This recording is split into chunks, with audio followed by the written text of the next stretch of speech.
Maligayang dumarating na bagong taon po. Happy incoming New Year. Yung Happy New Year na yan, kasi merong dapat new. May dalawang element, that there's newness and there's the element of time. Kaya sabi, year. So, panahon ang pinag-uusapan, and New Year, merong dapat nagiging bago. Timing is as important as the deed itself, sometimes even more significant. Galatians 4:4, but when the time set had fully come, God sent His Son. Even the sending of the Son had to be timed correctly, properly, perfectly. Para sumaya, ang dapat natin ma-observe, isa sa mga madalas ma-neglect, tamang panahon. Dapat tama ang timing. Hindi lang tama ang ginagawa, tama ang timing. Tama ang pag-isip. At tayo'y sumasakay, hindi sumasalungat sa pagdaloy ng panahon. Panginoon, salamat. Salamat po dahil merong time na maaari naming maunawa paglipas at pagdaloy ng panahon na mayroong kanyang sariling energy, sariling kapangyarihan na dapat ay matutunan naming sakyan at hindi salungatin. Be our speaker, our teacher. Prepare our hearts for what we like to be a happy or happier New Year. New chapter, new time, new mindset. Speak to us, Father. Be our speaker. Lead us unto greater godliness. In the name of Jesus we pray with thanksgiving. Magandang balik-balikan ang itinuro ng pinakamarunong na taong naglakad sa balat ng lupa tungkol sa oras at timing. Ecclesiastes 3:1-13. There is a right time for everything, and everything on earth will happen at the right time. There's a time to be born and to die, to plant and to pull out plants, to kill and to heal, to destroy and to build, to cry and to laugh, to be sad and to dance with joy. There is time to throw weapons down and to pick them up, to hug someone and to stop holding so tightly, to look for something and to consider it lost, to keep things and to throw things away, to tear cloth and to sew it, to be silent and to speak, to love and to hate, for war and peace. Nakita natin yung mga ideya na sinasabi ng Solomon are extremes. Magkakabaligtad. Sobrang magkakaiba. Pero kahit extremes, basta tama ang timing, ay tama. May panahong binisilang, may panahong namamatay, may panahon talaga yan.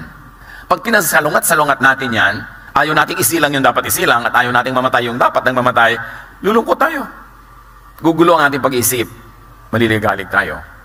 May mga extremes na sa biglang tingin masama, pero pag tama ang timing, hindi siya masama. But unless, of course, clearly auspicious, try to avoid extremes. Do extremes only when they are very, very clearly the righteous thing and the righteous direction to take.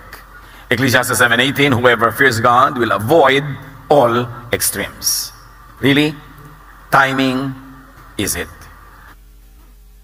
And timing it is. At kung isa-isahin natin yung sinabi ng maraming extremes na yan, ano ang mapapala ng tao sa kanyang pinagpaguran? Sabi sa Ecclesiastes 3. Alam ko na ang itinakda ng Diyos sa tao. Alam ko na ang itinakda ng Diyos sa tao, iniangkop niya ang lahat ng bagay sa tamang kapanahunan. So lahat ng gustong mangyari para sa atin ng Panginoon, may kakambal na tamang oras. Godliness therefore is timeliness. I remember a vivid lesson in high school grammar, yung on time at in time. Pag sinabing she came on time, kung anong pinag-usapan na dapat oras, yun ang dating niya. Pero pag sinabi mong she came in time for the refreshments, ibig sabihin, tamang-tama para sa isang bagay, kahit hindi yun ang pinag-usapan. So, yung perfect natin yung timing, kailan on time at kailan tayo in time. Mag-isip, manuri, makiramdam, kung tama sa panahon. Meron kang gustong sabihin sa asawa mo, tama ba sa panahon? Yes, tama ang gusto mo sabihin, pero tama ba sa panahon? Meron kang gustong simulang negosyo, meron kang gustong tapusin na isang project, meron kang gustong simulan na relasyon, tama ba sa panahon? Paano nalalaman kung tama sa panahon? Dahil Diyos pa lang nagbibigay ng tamang panahon. Therefore, dapat natin nalalaman kung tama. Pag tama ang timing, magaan. Natural, hindi pilit. Pagkapagod na pagod ka to engineer things, to manipulate, to make things happen, hindi yan timing ng Diyos. Pilit mo yan. At kadalasan, pag pinipilit natin, mapakla, mapait ang bunga. Dapat matuto tayong makiramdam because we are spiritual people. At lahat ng bagay ay mayroong spiritual dimension. Lahat ng nangyayari sa physical reality ay mayroong kakambal sa spiritual world. Therefore, dapat tugma. magaan sa kalooban, at likas na dumadaloy, hindi pinipilit. Sa pagpapatuloy ng Ecclesiastes 3, ang tao'y binigyan niya ng pagnanasang alamin ng bukas, ngunit hindi binigyan ng pagkaunawa sa ginagawa ng Diyos mula sa pasimula hanggang sa wakas. We have this God-given curiosity to know and to want to know what might be and what could be, pero hindi naman ipinaalam sa atin ng Diyos ang mga sagot. So ano lang ibig sabihin nun? Huwag magpagod na alamin ang marami. Huwag magpagod na alamin ang lahat. Sabi nga ni Solomon, with more knowledge comes more sorrow. May mga bagay na mas mabuti pang hindi mo alamin o kaya hindi mo alamin ngayon. At may mga bagay na dapat mo alamin ngayon kasi pag hindi mo inalam ngayon, it will be disadvantageous to you. So even learning, the application of knowledge, yung pagbubukas ng isip, may timing. Huwag magpagod sa hindi dapat isipin muna. Alam kong walang pinakamabuti sa pagpapatuloy ni Solomon. Walang pinakamabuti sa tao kundi magpakaligaya at gawin ang pinakamabuti habang siya'y nabubuhay. So meron naman palang pwede mong gawin anytime, any moment, every time, every moment, maghanap ka ng kaligayahan. Ibig sabihin, anuman ang sitwasyon, hanapan mo ng ikaliligaya. Kung hahanap ka ng kaligayahan, doon lang sa totoong at face value ay maligaya, konti lang yun. So hanapan mo, pigaan mo ng kaligayahan ang anumang pagkakataon. In other words, as we always say, how do you go about life? Maximize pleasure.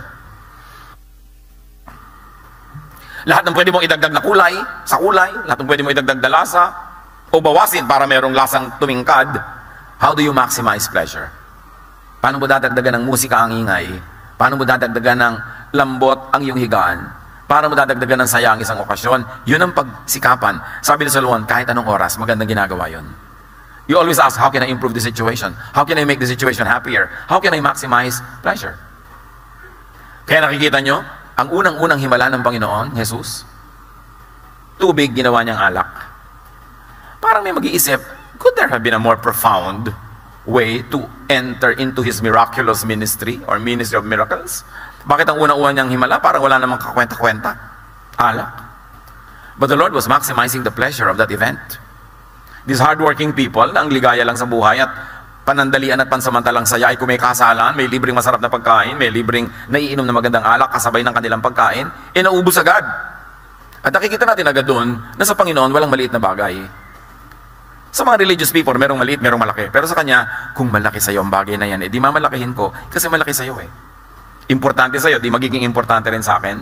And that miracle tells us that the Lord would like us to maximize pleasure. Kasi kung nag-uwi na agad dahil wala ng alak, wala ng handa, edi balik na naman sila sa kanilang napakahirap na buhay at pagsisikap na lang na walang katapusan hanggang magkaroon uli ng susunod na kasalan. So maximize pleasure. That is always good to do. Sa pamilya nyo, how can you maximize pleasure? When you have an event, when you have a gathering, and even at work, how can you maximize pleasure? Yung mga iba, yung Monday na naman, pasukan na naman, ayaw pumasok kasi parang impyerno ang trabaho. But how can you make the workplace more pleasant? How can you maximize your happiness while at work? Kasi kung nagtatrabaho ka ng 8 hours a day, pagpalagay ng 8 hours a day, edi that's 1/3 of your life. Every day. So dapat kahit sa pagtatrabaho, may kaligayahan ka. Hindi lang pag, 5 o'clock na uwi na, pagsisiwala akong lumigaya. Kasi merong nasayang na panahon. So you maximize pleasure and you minimize pain. Nag-aaway kayo mag-asawa, how will you minimize the pain? Pwede. Merong may sakit na kamag-anak o mahal sa buhay, how will you minimize pain? Merong kabiguan, merong hindi pumasa sa board, merong paulit-ulit na nabibigo. How will you minimize pain? Because pain is always around. And the wise people of God will master the art of minimizing the pain. So we maximize the pleasure, we minimize the pain, and all the time, we do the most good. Pag meron tayong tatlong matatandaan na dapat gawin sa buhay, I suggest yung tatlong yan. Yan lang ang sinasabi ng scriptures. From cover to cover. Lalong-lalo na specialize ni Jesus. That you maximize pleasure, minimize pain, do the most good. Every week, every day, every hour. Because every day, every week, every hour that passes is wasted if you're not able to maximize life. So how do you say, Happy New Year? Greet tayo ng ganyan, Happy New Year. It's as good as asking, how can I maximize your pleasure? How can I help minimize your pain? Pwede ba kitang ipagamot kung wala kang panggamot? Pwede ba kitang regaluhan ng isang napakagandang higaan na bagay sa iyo na hindi ka na makabangon? Pwede bang batang-bata ka pa, regaluhan na kita ng hospital bed? Ay, wag naman po, dahil wala akong sakit. Kailangan bang may sakit ka para humiga ka na tumataas yung ulo mo, tumataas yung paa mo? Can you not have that pleasure early on? How can you maximize pleasure? How do you do the most good? O may binigyan ka, tinutulungan mo lagi, kamag-anak mo, pero may kasabay na bunganga. So, na-maximize yung pain, na-minimize yung pleasure, and you minimize doing good by depreciating the value of what you did by saying all kinds of hurting words. Pero balik na tayo kuminsan eh. We are very good at minimizing pleasure. Yung mga sadista. Merong isang pamilya, yung tatay nila, napakasadista. Kaya nagpipilit mag-picnic yung mga bata. So isinakay, piknikan. Pagdaan nila sa magandang view, o tingnan nyo na, tapos uwi na sa bahay, kinain yung food. Maximize pain, minimize pleasure, and do the least good. Sayang. And that is real. That's a totoong eksena yan sa buhay. And that is many variants in our daily lives. How do we maximize pain? May sakit na yung kamag-anak mo, uusigin mo pa, ayan, marami ka kasing kasalanan. What are you doing? You are maximizing the pain. Binigyan mo nga ng prutas, pero sinermonan mo nga katakot-takot. You are minimizing the pleasure. Kailangan magising tayo sa mga kasinungalingan na ito ng buhay, na actually reality ng marami, kasi hindi lang nag-iisip. Dadalaw ka sa isang tao, ang laki-laki ng effort mo magpunta doon, ang ending nag-away kayo, di ba sayang yung time? Nag-invest ka ng time, tapos ang ending nag-away pala kayo.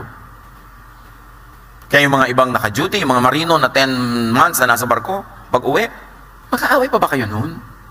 Kailangan isikapin na hindi para yung oras, wag masayang. Kasi pag nagtampuhan kayo, pag nagtampo si Mrs. ng 3 oras, masusuyo din naman sa ika-4. Ngingiti-ngiti din naman kahit unti-unti, mamaya nakapulupot na uli sa'yo. Pero sayang yung 3 oras. Bawat tik-tak ng orasan, papalapit tayo ng papalapit sa kamatayan. Yun ang totoo. So huwag tayong magsayang na sandali. Alam ko rin kaloob ng Diyos nang ang tao ay kumain, uminom, at pakinabangan ng bunga ng kanyang pinagpaguran. So these are all in time and those all on time. Meron kang dapat ginagawa in time. Halimbawa, hindi mo pabalak na magtanim, pero biglang nag-uulan ng ilang araw. Wow, maganda magtanim. This is doing it in time. Pero meron talagang panahon na magtatanim ka na on time. Kasi pag hindi mo kasabay nagtanim yung mga ibang farmers, later on, nag-harvest na sila, ikaw hindi pa, lahat ng daga lilipat sa'yo. Kasi ikaw na lang yung may fruit.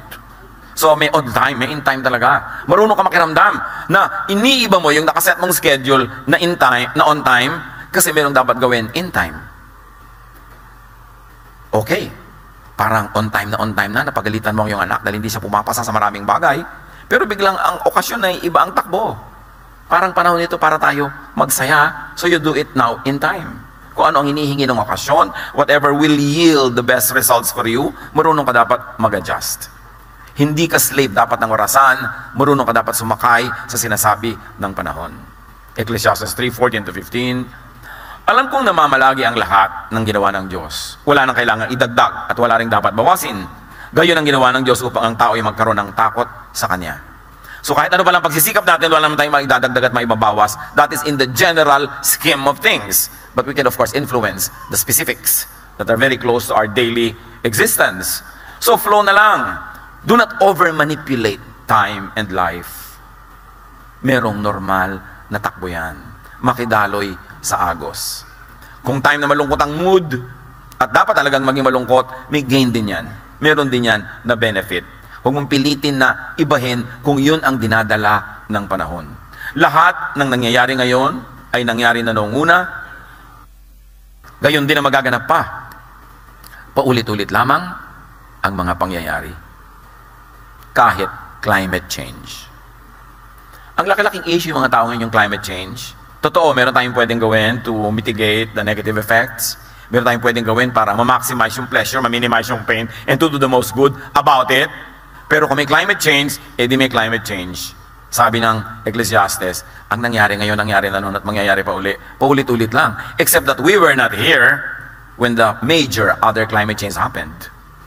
Except na hindi ganito karami ang tao noon, o baka ang dami din, nag-climate change na bawasan. Ang mahalaga mga kapatid, adjust.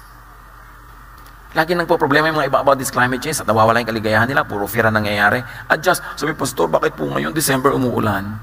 Eh di umulan, magpayong ka. Ba't po pinaproblema? Mapipigil mo ba yan? Paano po yan? Yung summer, hindi na summer. Eh di ilipat natin yung summer.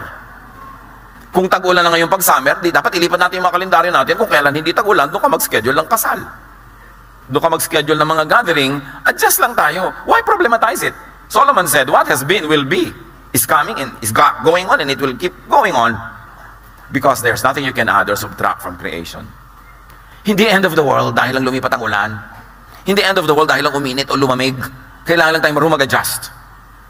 At yung ginagawa natin na abusive ways, bawasan o tanggalin para makatulong tayo na mabawasan yung hirap to minimize the pain. In other words, marami tayong ginagawa meaningless. To worry, to over-worry, to manipulate what we cannot manipulate. No matter what people do, nothing is added to nor subtracted from creation.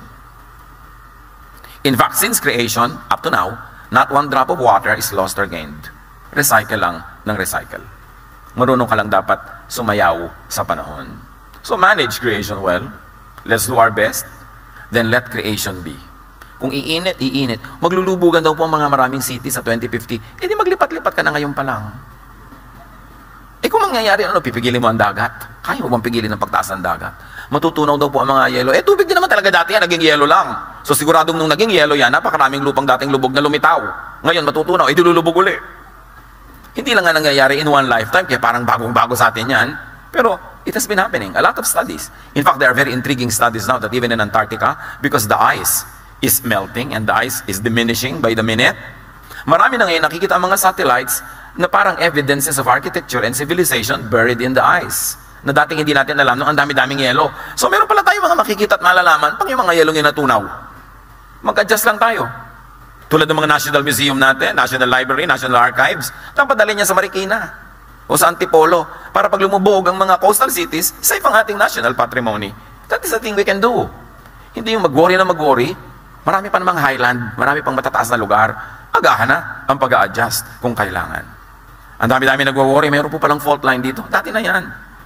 Paano po yan yung bahay namin nasa fault line? Anong dapat mong gawin? Eh di lumipat ka, ang hirap naman po. Eh di lumubog ka pagka kinain ka ng lupa. Ayaw mo palang mahirapan. Kailangan mag-adjust ka lang. There are things you cannot change. Katulad ng asawa nyo, mababago nyo pa ba yan? Baka mas madaling ilipat ang fault line. Kesa sa baguhin mo pa, tanggapin mo na lang, maximize your pleasure. Kesa minamaximize mo ang iyong worry, naiinis ka, huwag ka na lang mainis. Kailangan gumawa ka ng paraan para kayo sumaya. Tulad ng, alam nyo po, overtime, palakas ang hilik niya. Alam nyo ba, maraming asawa nagdurusa dahil sa hilik. Ayaw lang aminin. Pag pinatayo natin ngayon, baka ang daming tatayo. Pero ayaw aminin kasi iniisip nila, napaka-unfaithful nila. Well, kung talagang worry nyo yan, either maglagay kayo ng mga takip sa tenga, o gumawa kayo ng dalawang magkahiwalay na higaan. Paano naman po kami? Eh di may isa kayong common higaan na pag gusto nyo nandun kayo. Pero kung gusto mong matulog, nandun ka sa kabila, it doesn't mean ayaw mo sa kanya, ayaw mo lang na ang tulog mo ay magkaputol-putol. Masama bang gawin yun? One of the best bedrooms I have seen. Isang, somebody I fondly called tita. Ang bedroom nila mag-asawa, mayroong magandang bedroom sa gitna, bed, nice. Pero sa kabila nun, left and right side, may tigisa silang bedroom. At may tigisa silang banyo. Sa dalawang dulo. So hindi, dalian mo naman. Alam, kung pag-aaway ng mag-asawa sa pagmamadali, dahil nakaupo ka sa trono, gusto na rin niya maupo, o ang tagal-tagal mo sa shower, o nag-iisa ka sa lababo, napakahirap pa talaga gumawa ng dalawang maliit na kwarto para matigil ang awayan na yan. Ngayon, pag gusto nilang magkasiping sila, nandun sila sa gitna. Pag dumating yung misa sa gabi na nandun sa gitnang kama yung asawa niya, so, ay, gusto niya ako katabi, pero ako ayoko, dito ako matutulog. Walang personalan, sa ayaw niya, di ba? Gusto niya mahiga, matulog. Pero pagka tumabiri siya doon, ibig sabihin, pareho nila gusto. Ngayon, pag nandun sa kabila yung isa, di gusto lang niyang matulog. Walang masamang ibig sabihin yun. So pag nakadevelop kayo ng ganito, paano po yan, maliit ang bahay namin, isolvin mo na lang. Ang mahalaga, may problema ka, hindi ka makatulog, di gumawa ka ng paraan to maximize your pleasure, to minimize the pain, and to do the most good. Walang personalan yan. Kasi kung minsan, dadating siya ng gabing-gabi dahil yun ang duty niya, ikaw naman, may iba kang trabaho ng ang aga-aga, naabala yung matulog nyo. Isa lang yung bagay na maaari nyo pag-isipan. But I really like the layout of that bedroom. Actually, 3 bedroom siya. Merong ours, merong his, merong hers. Ang hirap naman kasi nung nagtatampo ka, tapos patabi mo pa rin. Pagod na pagod ka na sa kaliwan side. Halos mahulog-hulog ka na doon sa kabila. Eh, nangyayari naman talaga. So, why don't you just deal with it? Maximize your pleasure. Yun ang ibig sabihin ng Happy New Year. Uy, di gumagawa ako ng bedroom. Happy New Year. Di happy kayo. Ibig sabihin lang, do what you can. Manage creation. Yun ang ipinagawa ng Panginoon kay Adan at kay Eva, manage creation. Whether it is a gubat, a garden, or a bedroom, or a house, or a kitchen, manage creation so you can maximize your happiness. Ecclesiastes 3:15-17. But God wants to help those who have been treated badly. Biglang meron ditong advocacy, ha? I also saw these things in this life. I saw that the court should be filled with goodness and fairness, but there is evil there now. So I said to myself, God has planned a time for everything, and God has planned a time to judge everything people do. He will judge good people and bad people. Anong kinalaman nito sa timing na pinag-uusapan natin? Mga kapatid, laging may justice. Kuminsan lang, hindi sa time natin. It is always on time or in time. Because creation, nature, runs in perfect balance. So merong katarungan. Kung parang nag-enjoy ka sa lack of justice because you are the beneficiary, may oras ka rin. At kung ikaw naman yung parang na-happy because of lack of justice, may oras ka rin ng vindication from the Lord. Wait upon the Lord. Because even the administration of justice has its own time. Ang tao, up to a point, can manipulate. They can withhold justice or they can speed it up, but only up to a point. Because in the general scheme of things, it is the timing of the Lord that will take effect. Take comfort in the fact that God knows your predicament. That God is at work. See God at work. See that the many other ways that God works. Hindi lang naman yung halimbawa, naapi ka, kailangan yung court ang magbigay sa'yo ng hustisya. Ang daming paraan ng Panginoon ang pagbibigay sa'yo ng katarungan. Hindi laging through the justice system of governments. So makikita mong parang naapi ako doon sa court case ko, pero panalo naman ako kay Lord. Ang dami-dami mga ibang cases na binibigay niya sa akin. Dapat tingnan mo yung malawak, hindi lang sa isang bagay. Because God is at work in many fronts. Maraming paraan, maraming kulay ang paggawa ng Panginoon. So, Solomon is emphasizing that whether or not you see justice at work, you do your thing, promote justice. It is something that is good to do all the time. Create a climate of justice. Mahirap para sa isang hukom na maging very just kung ang buong sistema, ang buong climate ay very unjust.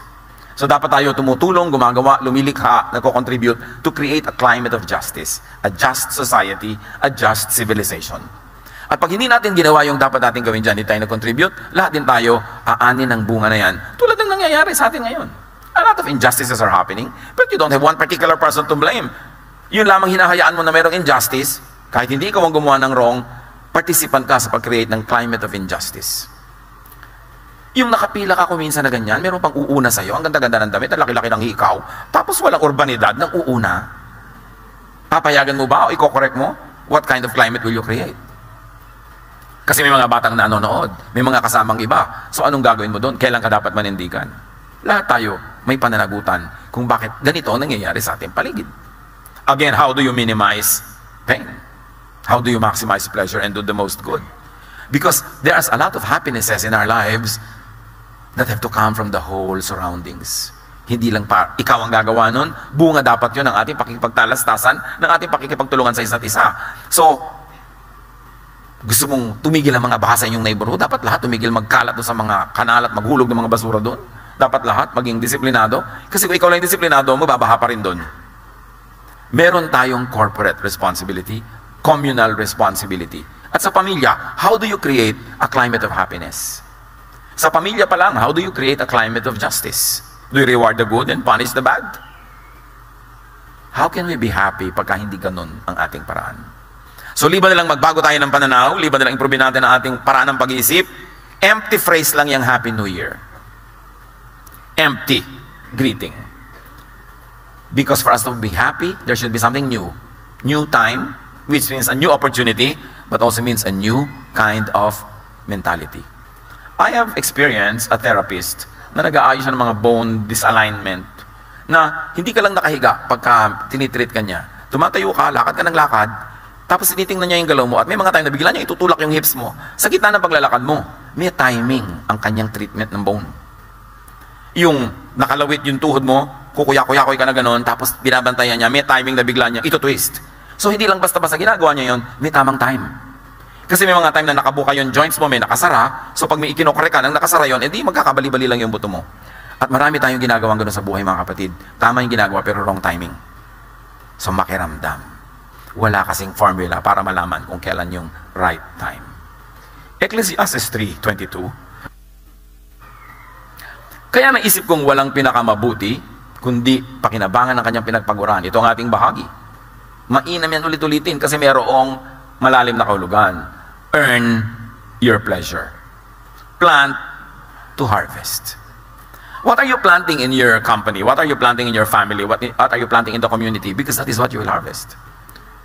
And very importantly, Solomon is always saying, do what you enjoy. And enjoy what you do. Gaano karami sa ginagawa niyo mga kapatid ang hindi naman enjoyable? Okay, ang gandang business opportunity.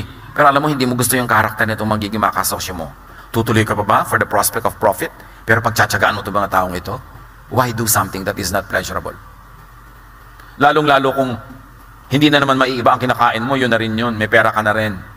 Wala nang malaking pagbabago sa buhay mo whether or not you did this business. Why will you do it if there's a lot of pain? If your pain will be maximized and your pleasure minimized. So, nag-iisip-isip tayo, ano bang mahalaga sa akin? Kumita ng magdagdagan ng kita ko o madagdagan ng kapayapaan ko, ang aking katahimikan. One of the luxuries in life when you have already made enough money is that you have the choice who to work with. At kung ayaw mo, hindi ka sasaya, di wag. Bakit mo kailangan gawin? And I have counseled many business people on this area na ay, ang laki ng opportunity. Somebody calls me. Ang laki ng opportunity, talagang malaki. Kaya lang yung kapartner, questionable. Yung parang magkakaroon ako ng discomfort. So, well, kahit naman gawin yung business mo yan or not, ang kakainin mo pa rin 3 times a day, ganito karami. Ang kailangan mo pa rin, 1 car at a time. Hindi mo rin naman dadagdagan ang kakainin mong steak. So, why do this business? Wag na lang, kasi merong displeasure. Kung minsan, iyayakap mo yung kahit ayaw mo kasi necessity. Because it will lift you out of poverty. But when you are no longer poor, why bother? Dapat ang inuuna mo na yung ano yung mas masaya sa buhay, ano yung mas tahimik. Ganyan din yung mga pamilya. O mas malaking opportunity natin sa ganitong gagawin. Kaya lang, less time together tayo. Kaya lang, magkakalayo-layo tayo. Eh bakit pa? Maglayo-layo na lang tayo kung talagang kailangan lang natin dahil wala tayong makain. Pero may kinakain na tayo, meron tayong basic ginhawa. Eh magsama-sama tayo dahil who knows kung sino ang biglang mamamatay bukas. Hindi natin alam yun. So pinipili natin kung ano yung magiging maximum pleasure, minimum pain sa buhay. Hindi yung maximum kita, minimum kita, yung pleasure, yung pain, your happiness, and the doing good. Yun ang mahalaga na i-factor sa pagde-decide. At sino ang makapagsasabi sa kanya kung ano ang mangyayari pagkamatay niya? Sabi ni Solomon. Isa pa kasi yan na nagpapinoproblema ng tao. Nasaan na po kaya ang tatay ko ngayon? Puntahan mo na lang malaman mo. Kasi ibang gusto nila nung napakasimpleng sagot para lang lumigaya sila. Pero sinabi nga, sino makapagsasabi kung ano ang mangyayari pagkamatay ng tao? Si Solomon na nagsabi nun. Meron tayong general idea na itinuro sa atin ng catechism, ng religion, ng Bible study. Pero do not overthink. Do not over-theologize about eternity or post-earthly life because the Bible doesn't tell us details. Be careful with religious teachings na sobrang detalyado ang future events. They are usually based on some vague verses at bumuo sila ang kanilang guni-guni ng fully scripted eternal life. You don't need to buy that. We don't know what holds the future, what the future holds, but we know who holds the future. And we know that the future is in God's hands. Hindi natin kailangang malaman bawat detalye kung ano mangyayari. Ano po kaya para ang kulay ng pakpak ko? Uy, tanong mo muna, magkakapakpak ka ba? Kailangan ko talagang lumipad sa eternity. Ano po kaya? Paano yung mga kaaway ko noon? Katulad ng tanong kay Jesus, paano yung 7 ang naging asawa sa lupa? Sinong asawa sa langit? Sabi ni Jesus, para mga anghel na sa kabila, wala nang ganyan-ganyanan. Jesus was saying, look, God will take care of this. You don't have to worry about these things. Pero yung iba talaga, lagi natatakot mamatay, natatakot na ganito. Paano po yung stepmother ko? Kasama ko rin sa langit.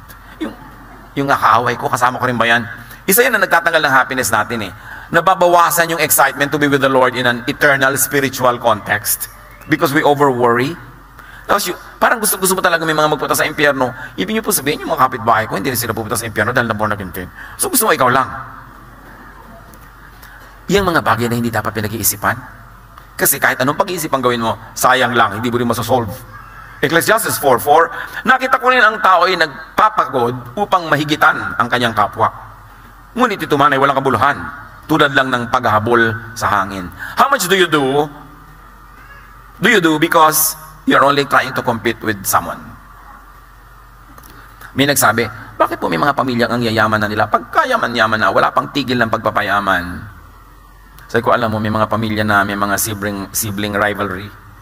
So yung magkakapatid na yan, kahit bilyones, trilyones ang pera, may personal silang paligsahan, kaya ayaw nilang tumigil. Hindi lang dahil gustong-gusto nilang kumita, kasi may mga kalaban sila. Meron silang audience, meron silang pinaghihigantihan na dating umapi sa kanila, ng small sa kanila noong araw. So gusto lang ngayon madaig. Pero sabi ni Solomon, sayang ang pagod kung ginagawa mo lang yan para daigin ang kapwa. Useless. What is useless and waste of time? Competitive hard work. Competitive acquisition. Just to outdo your neighbor. Yung pagod na pagod ka ng paliitin ng bewang mo dahil lang mas maliit ang bewang ng kapitbahay mo. Diba? May ganun eh. Gustong-gusto mo na yung anak mo, napakataas ng grade, hindi para siya matuto, kundi para madaig niya yung kapitbahay nyo, para mas proud ka dun sa nanay niya kaysa madaig mo sila. Gaano karami sa ginagawa natin mga kapatid dahil lang may kakompetensya tayo? And most of the time, our competitor doesn't even know we exist. Sa kanya lang tayo fixated, hindi naman siya fixated sa atin. Sayang ang panahon. Merong positive na pagsisikap. Iba naman yung hard work to create or to recreate. You want to outdo your previous performance. You want to do it better, then that is good. Pero kung ginagawa mo lang para kami madaig na iba, it is useless because there will always be a greater and a lesser person than you, no matter what you do. Colossians 3:23, whatever you do, work at it with all your heart as working for the Lord, not for human masters. That is when you are not being competitive with other people. But you only really want to excel, you want to do what is good. Iba yung having much in order to give away. Meron naman payaman ng payaman para marami siya ipamigay. Merong, bakit pagod ka pa ng pagod? Meron ka na, mga kapatid ko kasi, mahihirap eh, kailangan tulungan ko. Well, that is a good thing to do. Hindi to compete, but to be able to be a good and a better giver. Ephesians 4:28, ang magnanakaw ay huwag na magnakaw. Sa halip, maghanap siya ng marangal na ikabubuhay para makatulong sa mga nangangailangan. Yun, worthwhile yun. To do more, to achieve more, to get more, so you could be more helpful. So alin dun ang mga motivation natin? Kung minsan magtataka ka, pupunta ka sa mga probinsya, ang lalayong mga bukid, biglang ang lalaki ng bahay. Makita mo may gumagawa doon. Gaano kalaki doon ang competition na magkakapit bahay? Anak, yung kapitbahay natin, nagpapagawa na ng bahay. Daki-laki mo padala mo. At magpapagawa na rin tayo. Di ba? Gaano karaming hiling ng mga nanay sa mga OFW nila, anak? Palakihan ng bahay. Korting vapor ang bahay mo, ha? Nakakita na kayo ng mga ganun mo, korting vapor. Yung iba, korting aeroplano na naman nagagawin ng mga bahay. Yung isa naman, bungalow, ang laki ng hagdan kahit walang pupuntahan. Competition. And usually sa probinsya mo makikita to. Kailangan nyo ba talaga ng ganong kalaking bahay? Meron pa ako nakausap at nalaki ng bahay nyo. Alam nyo po, kasi dati minamaliit kami ng neighbor namin eh. Asa naghihiganti lang kayo? Sa pagkalaki-laking bahay nyo, nagkautang-utang kayo, naghihiganti lang pala kayo. Habang naghihiganti ka sa isang tao, ibig sabihin alipin ka pa niya, kasi yung ginagawa mo, may kinalaman sa kanya. Hindi mo ginagawa para sa'yo dahil sa'yo, kundi dahil sa kanya. So hindi ka pa malaya. The best revenge is not to take revenge. Dahil habang nagre-revenge ka pa, siya pa ang reference point mo. Alipin ka pa niya. Naaapi ka pa niya, napapahirapan ka pa niya, nang hindi niya alam. So set yourself free. A free mindset to do the most good because that is what you want to do. And not to maximize your pain para ka makaganti. Nakakaganti ka nga, but you're maximizing your pain? What's that? Kailangan you minimize pain. Ecclesiastes 4:5-6. Sinasabi nilang mangmang lamang ang naghahalokip-kip ng kamay at nagpapakamatay sa gutom. Ngunit mas mabuti pa ang isang dakot na may katahimikan kaysa dalawang dakot ng pagpapagod at paghahabol sa hangin. A handful where there is peace is better than 2 handfuls where there's a lot of sorrow and a lot of troubles and a lot of stress. Dapat alam natin when to stop. Mas mahalaga yung tahimik. Sabi nga, better a meal of vegetables than a meal of meat with a lot of strife. Mas simple, pero tahimik, yun ang mabuti. But I say it is better to be satisfied with the few things you have than to always be struggling to get more. Yang more na yan, di natin titigil. Marami talaga yung mga nagtatrabaho abroad. Siyempre, it breaks my heart when couples have to separate for work or families. But sometimes they have to survive. Pero sabi nga nung isang kausap ko noon sa Middle East na Amerikano, nakikita niya kasi mga ibang Pilipino doon, 30 years na, 40 years. Sila na yung humawan talaga ng buong bundok doon. Sila na yung nagtanim ng lahat, nandun pa rin sila. Sabi nung Amerikano sa akin, correct me if I'm wrong, sabi niya sa akin, among you Filipinos, the first 3 or 5 years here in the Middle East is necessity. Sabi niya, and beyond that is luxury. Sabi niya, and after 10 years, greed. Sabi ko, well, maybe there's some truth in it, but not entirely. Pero meron din. Kasi yung iba, talagang umalis ka lang para makabayad tayo ng utang. Nung nabayaran na, ay, kailangan nga pala nating bumili ng lupa. At nung nagkalupa, ay, kailangan nga pala natin lagyan ng bahay. At syempre, nung nagkabahay, dahil malayo yun, ay, kailangan pala natin ng kotse. Pagkatapos, ay, kailangan na pala nating magpaaral. Hindi na ngayon makauwi si OFW hanggang hindi bangkay. Masakit, pero totoo. When do you stop? Hanggang kailan yung kailangan? Hindi ba ang kailangan ng pamilya magkakasama? Hindi ko minamaliit at minamasama yung paghisikap ng mga tao at nagtitiis magkakahiwalay. Kaya lang, dapat ninyong lagyan talaga ng hanggang saan ito. Kasi hindi naman nauubos ang needs, palaki ng palaki. Ay, magkukuleyo na ang mga bata. O, tatagal ka na naman. Ay, nag-asawa ang anak natin. Ay, gatas ng apo. Ay, lumalaki na ang apo, nag-drugs. Ay, drugs ng apo. I have seen it all, mga kapatid. Napakarami kong inilibing na meron ako hinanakit sa paglilibing kasi inisip ko hindi pa ito dapat namatay kung hindi lang sobrang pressure. Hindi pa ito dapat nagkaganito Dapat sana nakapagpahinga to, dapat sana nakauwi ito, pero hindi Sumusuka na ng dugo, nagtatrabaho pa kasi ang dami-daming kailangan na hindi na matapos-tapos. So, hanggang kailan yan? How do you maximize pleasure? How do you minimize pain? How do you do the maximum good? Kailangan yun mabalanse. At ang lagi kong sinasabi sa mga pamilya ng mga FWs, try to find an income. Huwag kayong umasa sa isa lang. Dapat meron kayong kanya-kanyang income para makakauwi na siya. At kung hindi man may income, dahil hindi kaya, hindi pwede, tumulong kayo sa pagbawas ng gastos. Kasi hindi na matatapos. Ito po siya ang aming breadwinner. Oo nga, ano na kayo lahat? Bread eater. Ganun, may isa kang breadwinner, lahat kayo nakasandal. Paano yun matatapos? Kailangan magtulong-tulong because you have to minimize pain. And you have to maximize pleasure. Which means you do it by doing the maximum good. By saving correctly, by spending correctly, and by earning more para makatulong. Galatians 4:4, but when the set time had fully come, God sent His Son. So kahit ang dating ng anak, may takdang panahon. May takdang panahon ng pag-alis, may takdang panahon ng pag-uwi. May takdang panahon ng paggastos, may takdang panahon ng pagtitipid. May takdang panahon ng pagkita ng pera. Hindi ang tanda-tanda mo na dependent ka pa. Wala ka na sa panahon. Expired na. Kumbaga, yung aasa ka, tagal-tagal na. Dapat may panahon para ang lahat makalaya at magkaroon ng kasiyahan sa buhay. Ilagay sa tamang oras ang lahat. Wala kayong pera ngayong Pasko. Di walang handa. Kailangan talaga meron. Marami kayong mga bukid na nasira, hindi kumita ang inyong negosyo. Kailangan ba talaga mag-Santa Claus ka? Nakapaskuhan, wala kayong pera ngayon. Nakasanayan na maraming namamasko sa akin. Paano ngayon wala akong pera? Dahil ako sila magdatingan, di wala po ako iaabot. Di wala. Ano pong mangyayari? Next year, hindi ka na nila babalikan. Ayaw mo yun. Pero pag laging may nababalikan, lagi kang pupuntahan. Kumbaga, kung talo ka na sa gera, ibaba mo ang bandila. Kung wala kang pera, ibaba mo yung bandila. Huwag kang, don't stand taller than what you really are. Ayan ang mahirap kasi pag mabuti ka, generous sa taon na ito. Next year, duty mo na ulitin. No. Ay, wala tayo ngayon. Konti lang. Huwag kayong nahihiya. Don't maintain an image that is not true. Para masaya ka. Kailangan yung sa totoo ka lang. Yung Pasko na yan, yung pamamasko, napakahirap na tradisyon sa mga ninong at ninang. So yung mga namamasko, hintayin nyo sabihin siya, punta kayo sa Pasko sa bahay. Pag hindi kayo niyaya, huwag kayong pumunta. Tapos may dala-dala ka pa, 15 bata. Tapos bawat bata pipila sa'yo pagkatapos meron ka palang komisyon. Can you imagine ang pressure ng mga lola, mga lolo na hindi naman alam siyempre ng mga bata na yung mga lola wala nang income yan Datingan lang manuhan. Saan magdedelay siya yung lola para may pamasko? Stress. Mabuti kung mayaman, kung hindi. Meron din mga kaugalian tayo na time na para ibahin. Iba kasi ang panahon. Kailangan nag-a-adjust tayo sa panahon. Ilagay sa tamang oras ang lahat.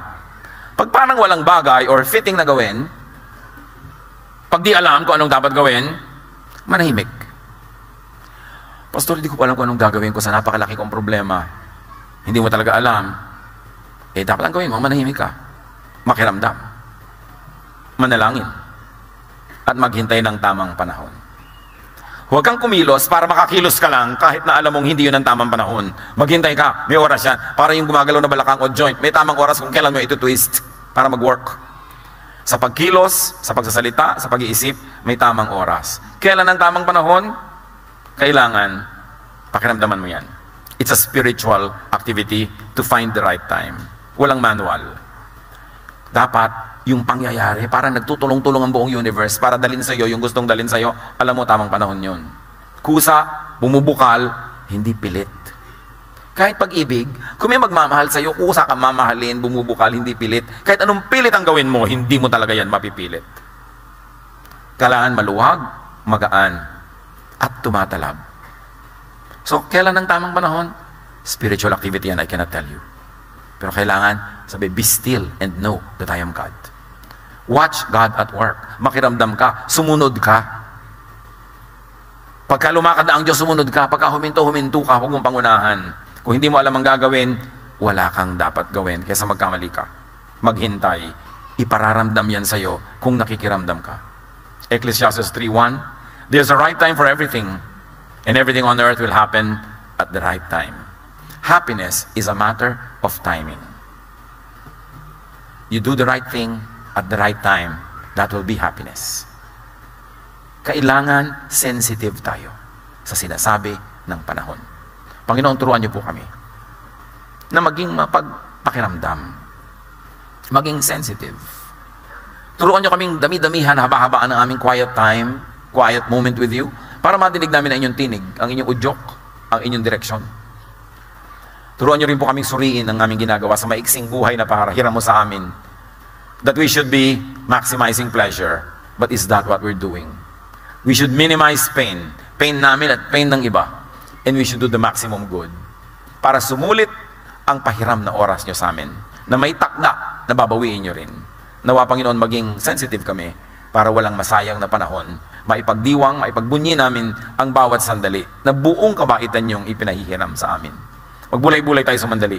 Isipin ang pagsasayang natin ng oras sa mga bagay that brings pain instead of pleasure. Sa mga bagay that minimizes our goodwill and our righteousness. At sa mga bagay na dapat nating ayusin para mapasaya natin ang ating kapwa at ang ating sarili. Magbulay-bulay, sumandali.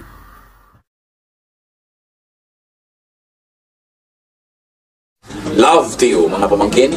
Dito tayo mag-aral ng salita ng Diyos. Dito tayo mag-aral ng mga practical na bagay, magdalanginan para sa isa't isa, makinig ng mga mensahe, at dito tayo magsasama-sama spiritually sa ating official Ed Lapis YouTube channel na ang address ay Sabi ni Kuya Ed.